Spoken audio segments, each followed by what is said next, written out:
If you've ever wondered why so many survivors of childhood sexual abuse never disclose, or if you are a survivor and you've wondered what it could possibly be like to tell, then this video is for you. Hi, Crystal Wood here. I'm the co-founder of You Grow Girl and a child sexual abuse survivor. Today I will share with you my story about disclosing my abuse to my family. I share this with you for two reasons.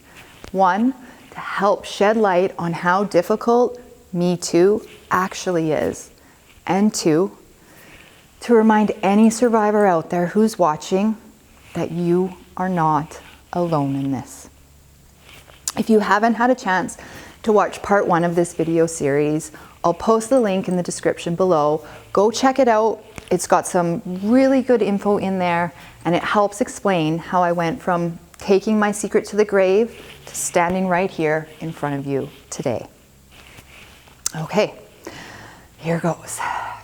I had just left therapy that day, and a pep talk from my precious Linda was just what I needed to find my courage. And if you haven't watched part one yet, Linda was my therapist during this very difficult time.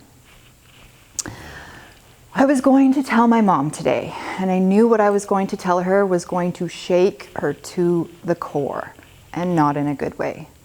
I decided to drive straight to my mother's house after I left Linda, knowing that if I went home first, I would probably chicken out. My heart was pounding through my chest, and my nerves were completely shot. I was running on pure adrenaline at this point, and to be honest, I don't even really remember driving there. I just remember pulling into the driveway.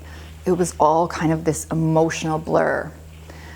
Guys, I've done some really ballsy things in my life. I'm usually a person who just goes for it and stresses later, but this day, this event, I was so stressed out. As my mom opened the door, the first thing I blurted out was, "We need to talk." My mom's face went from happy to concerned in a microsecond. And then she suggested that we go downstairs where we could have some privacy. Honestly, again, I'm not even sure how my feet took me there. I was shaking so much at this point, I felt like I was going to pass out. I've never had such high emotions. I told her she needed to sit down, and that's when her concerned look turned to terror. She looked at me in pure panic, and I realized that I needed to reassure her that everyone was okay. I said, "Don't worry, Mom, everyone we love is fine, including me." And I saw the panic subside a bit. I did not lead up to this. There was no preparation for what I was going to say to her. I didn't explain anything or start from the beginning. I couldn't really. Honestly, all I could do was muster up enough courage to say, "Mom, Grandpa sexually abused me when I was a kid." And I just want to note here, by calling him Grandpa, she knew it was my father's dad and not hers. She screamed no, a blood-curdling scream, followed by, "What? When? How? I don't understand. How? Why didn't you tell me? I talked to you about this. We had the talk. I don't understand. We had the talk." The questions were followed by heavy tears, and then we hugged. I didn't speak or answer her questions at first. I just hugged her, and we both cried together. That went on for another few minutes, and then when she was calm enough again, she asked, "How? When? How many times? What exactly did he do to you?" I answered her the best that I could. It felt like I was telling her what had happened to someone else. I think it was my limbic system's way of disconnecting me from the memories a bit. I was able to calmly answer her questions with no overwhelming emotions taking over. I was prepared for the questions. My sweet Linda had helped me with that, and I already knew how I was going to answer them. It truly was a gift to me from her. Next came the guilt, the heavy, how could I have not known guilt. And I think that's the one thing I wasn't as prepared for. Seeing how much blame my mother would put on herself. How much she would wonder, could she have protected me? How did she not know? What did she do wrong? See, I knew there wasn't really any way my mom could have known. I knew she did everything she could to protect me. My grandfather was stealth, and his abuse was pre-planned. He knew exactly how to hide it, and every last detail was thought out. In hindsight, I realized nothing was a coincidence. If you are a parent and you are watching this right now, please, I beg you, check out my video on how to protect your child from sexual abuse from a survivor's perspective. My mom did the best she could with what she knew in terms of protecting me. She was a mother at a time where this kind of thing, well, it just wasn't talked about. And if it was always an outsider that was the abuser, a big, bad, scary man that had child molester written all over his face. That is who my mom was trying to protect me from. My grandfather was able to abuse me because he had the greatest disguise of all, a loving, gentle grandpa who was always there to babysit and help out whenever my precious single mom needed it. In the beginning, when I was really young, his abuse wasn't scary to me. I didn't come home from his place upset or wishing to never go back. His abuse was secret ice cream cones in the middle of the night. That was just our secret. His abuse was extra attention towards a little girl whose parents had just split up and whose father had just moved away. His abuse was taking my side when my big brother and I had a fight over what to watch on the TV. His abuse made me feel special, loved, cherished, until it didn't. His abuse had twisted the concept of love and muddied the innocence of a child who just needed to feel like they mattered. His abuse was perpetrated on a vulnerable little girl who had no idea what the hell was happening to her, because this was not the kind of thing that she learned about at school. Next, it was time to tell my big brother, my best friend, the man that I had shared my childhood with. I knew I needed to tell him that same day. I knew that I couldn't sleep on it or take a rest. I just wanted it over with. And he was coming over to my mom's house for dinner that night. So I knew that that was going to be my opportunity. He arrived and my mom told him I wasn't feeling well and was just taking it easy in the spare room. He knocked on the door and said, "Chris, you there?" The tears began to run down my face before I even answered. I said, "Come in." And when he opened the door and saw my tears, his face turned to concern. "What's wrong? Oh my gosh, Chris, what's wrong?" He sat next to me at the foot of the bed, and I took a big, deep breath so that I could gain my composure. He started crying before I even spoke and just kept asking if I was okay. I looked him in the eyes and I told him that Grandpa had sexually abused me when we were kids.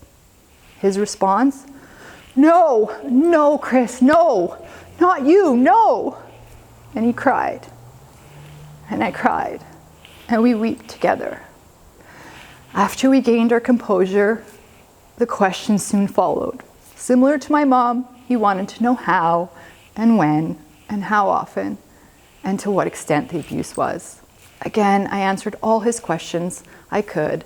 I already knew what I was going to say. It was a very important thing that I had prepared for. To have the answers to his questions at my disposal without having to think, well, I still owe my precious Linda for that.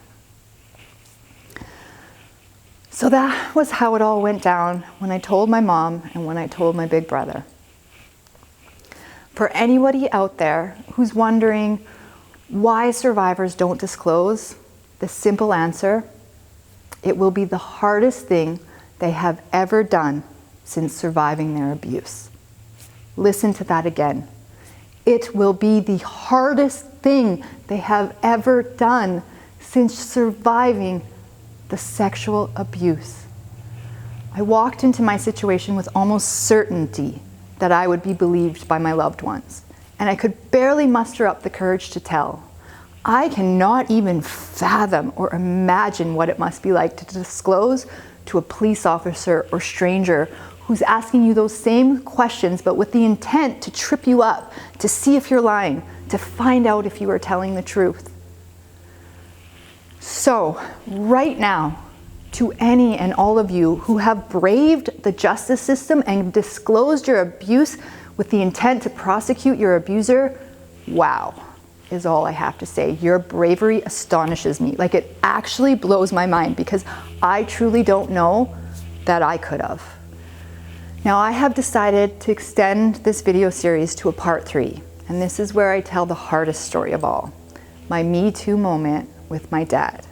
My big teddy bear, lover of a good joke, change my tire, check my oil, easygoing pumpkin head father who would do just about anything for his little girl, including buying a farm with his ex-wife and her new husband in order to make my dream of Time to Heal retreat a reality. Before you go though, I want to share with any survivors out there watching this what my precious Linda shared with me. If you are going to disclose to your loved ones, then here is what you need to be prepared for. The shock. Be prepared for your loved ones to display signs of psychological shock. The questions. They will have so many questions. It is up to you what ones you choose to answer and what boundaries you need to set. These questions are for them to understand the story that is unfolding, the story they may have never known existed. And they are going to be looking to you to fill in those blanks. Confusion. As your loved ones try to figure out how this could have happened and piece together the puzzle, the confusion, it will set in. They might not believe you. This one is devastating for me to even think about. I was believed, and I was believed instantly. There was no doubt in my family's mind that I was being honest. But that, unfortunately, isn't always the case. Linda had warned me that it could happen. They could not believe me. I'm pretty pig-headed, so I told her, no way, I know my family. But we prepared for it anyways. She had had experiences with clients in the past who were sure they were going to be believed, and they were not. So we were leaving no stone left unturned. I think that's the most important part to think about here, is the what ifs. What if you are not believed? How will you deal with that? What will you say? How will you proceed with the relationship of the person who is choosing not to believe you? You should know this before it happens, because I can guarantee you, if you tell and you aren't believed, you are going to run a gauntlet of emotions, and chances are practical thinking at that point will be out the window. So figure out this stuff beforehand. Know what you're going to do in all the what if scenarios. Anger. There will most definitely be anger. In my case, it was directed at my grandpa. Thank goodness. But Linda told me that a survivor must be prepared for the anger to be directed at them. How do you do that? I don't know. Maybe it's as simple as knowing it's a possibility so you aren't caught off guard. In the case of my mother, her anger was split 2 ways. One towards my grandfather and the other towards herself for not protecting me. Which brings me to my next point. Guilt. Be prepared to watch your loved ones struggle with the guilt. Guilt for not protecting you, and then guilt for not knowing. You must also be prepared for the guilt to be turned on you and projected as blame. Again, I was so lucky this was not part of my story, but Linda had prepared me for it anyways. She told me, people can very easily turn guilt into blame, because to blame someone else is to mask your own feelings of guilt in a situation. And in the case of child sexual abuse, intense guilt is a highly prevalent emotion. Will you take legal action? When I decided to disclose my grandpa was in his late 80s and full dementia had set in. I knew he was at the end of his life. I knew he couldn't hurt anybody else. And I knew his mind was pretty much gone. And I knew that he was about to meet his maker. So I chose not to pursue any legal action. This is a decision only you can make. Here in Canada, the majority of our provinces don't have a statute of limitations on child sexual abuse. I will post an article in the description below with the breakdown by province and what these limitations are.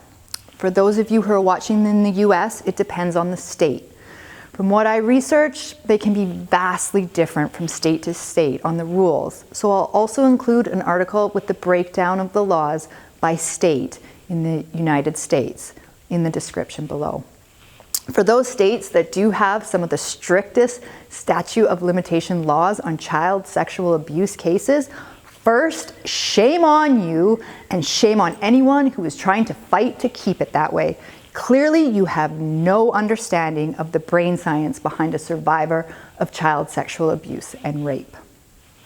And because I want to shed as much light as I can on this dark, dark subject, I will also include an article in this description below about an amazing organization called Child USA, who's on a mission to change those laws. So watch out, assholes, they are coming for ya. I swear, everywhere you see evil, if you just look a little closer, you'll find it. The good. It's a tale as old as time. Good versus evil, heaven versus hell, light versus darkness. So thank you to Child USA and to all the other amazing organizations out there on a mission to end this silent epidemic. As a survivor of child sexual abuse, I know the gravity of the darkness, but I also understand the beauty in seeing the light, which brings me to my next point. And last, but definitely not least, be prepared for the love. Be prepared for the outpouring of love. If you are lucky and your family believes you like-minded, then what comes next is an overwhelming amount of love and support from your closest people. It won't be easy bringing this new truth into your life, and there will be things that need to be discussed and worked through. There may even be an eerie kind of silent energy for a while, an acceptance, I guess, of this new reality for everyone. Ultimately, though, what my disclosure gave me was love. Love for my family and friends, love for myself from myself, and love for other survivors who are still carrying the weight of the world on their shoulders. Love, it conquers all, it triumphs the evil, and ultimately, it's what wins. My family and I are living proof of that. Stay tuned for part 3 next week. This is where I tell the hardest story of all, the day I told my father what his father had done. This is going to be a hard one for me. Don't forget to subscribe and hit that little bell next to the subscribe button so you get notified when new videos do come out. If you want to know more about how to support our cause, visit our website at yougrowgirl.ca. That's the letter U. I'll post it in the link below. We will be launching our fall dried products shortly, so keep checking back. If they're not already on there, we are going to have some amazing gift sets with dried floral bath products, tea gift sets, forever bouquets. 60% of all the profits from our online store go towards funding the Time to Heal retreat. And as always, if you found the content in this video helpful, please share. Just one share could have the potential to reach a survivor who's struggling right now. Until next time, stay strong, trust in the process, and show yourself a little forgiveness today.